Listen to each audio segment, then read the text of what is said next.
Hello and welcome back to DriveDriverDriven and the Blunicorn Ultima Evolution build. My name is Humble, and for a quick recap, let's go over kind of where we were. If you look at the chassis, we had started to run the brake and the clutch lines. The brakes are partially run, A-arms are done, steering rack is mounted, steering column is mounted, wheel is mounted but temporarily. The rear upright is mounted. We have the discs out. We're ready to mount the calipers and the e-brake, but we ran into some clearance problem back here. I heard back from the factory as well as a couple other builders, and I found a couple of tricks which involve moving these spacers around to give more room on the shock body down here, and then failing that, just to assemble everything on the hub and the discs like normal, but do so with this top bolt undone and the whole assembly kind of sitting in your lap, and then you rotate this whole assembly up and put the bolt through, and then just the spring will rub down here on the shock until the car's sitting at its right height. And that's just apparently a normal and expected behavior.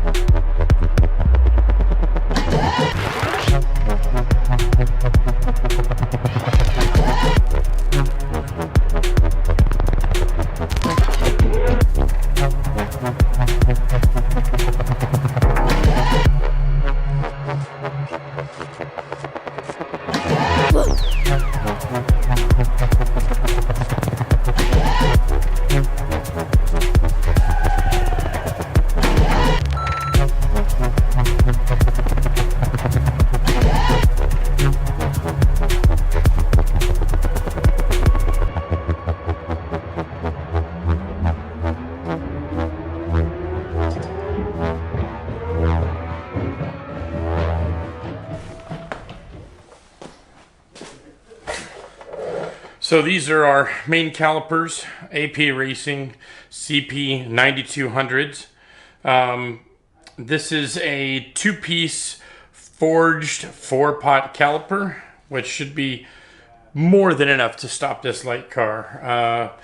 I'm predicting that my Ultima is going to weigh somewhere between 22 and 2300. We'll see if that prediction holds any water later on, but these are the kind of brakes you'd see on a car that weighs another 1,000 pounds heavier. So for this car, they are not quite overkill, but for race duty, they should be just about perfect. All right, so our caliper is on and cinched into place. Of course, we don't have the pads in yet. I'll drop those in later. It's easy enough. You just pull this crossbar. These are a quick change style of pads, so you pull this crossbar out with a bolt here on the end, and this bar and your anti-rattle plates, which will go in here later, pop out. Then you pop the pads out. When you're at the track, you can just put your track pads in quickly and then put everything back into place. So these are really good for those of us who want to swap track pads and street pads.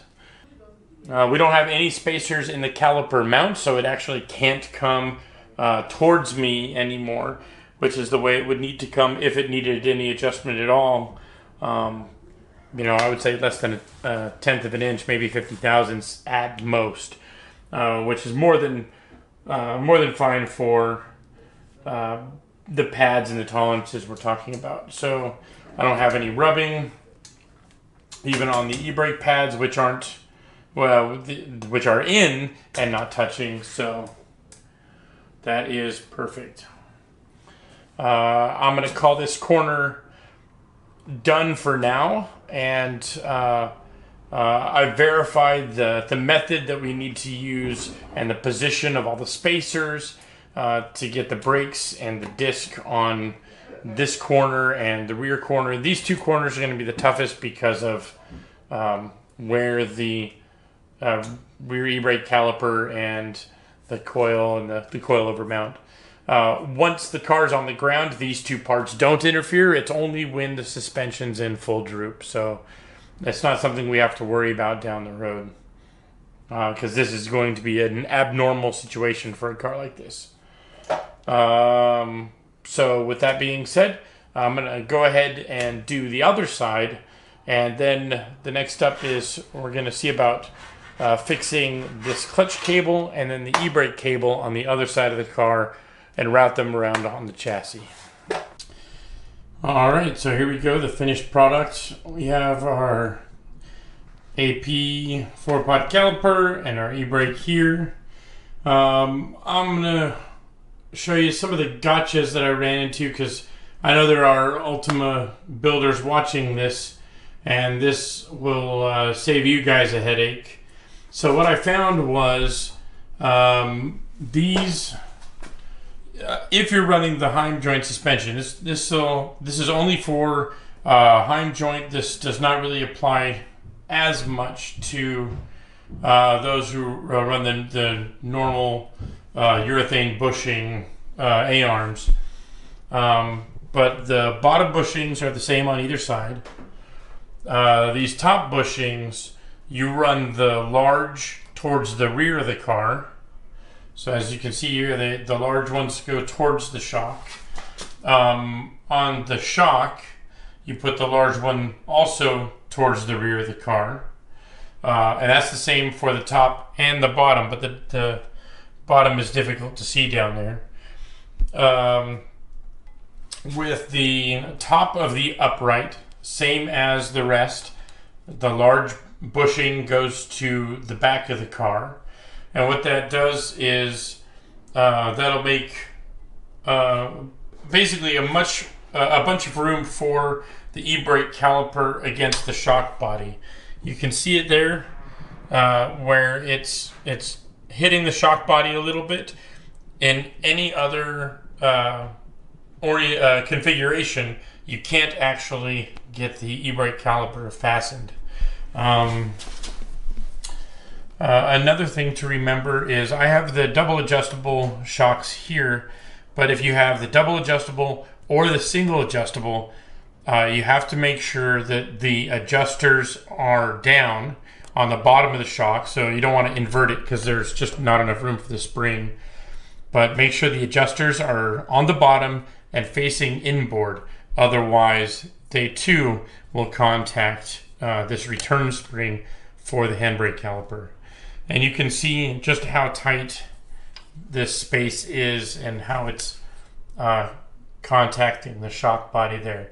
And again, that is clear once the A-arms are no longer in full droop. So those are the problems that I ran into while getting this assembled. I had everything assembled on this side, had everything assembled on the passenger side, and then realized that both my shocks were turned around. So I had to undo everything and then put it all back together with the adjusters facing the inside of the car. So I hope that saves somebody out there some trouble and you don't repeat the mistakes that I made.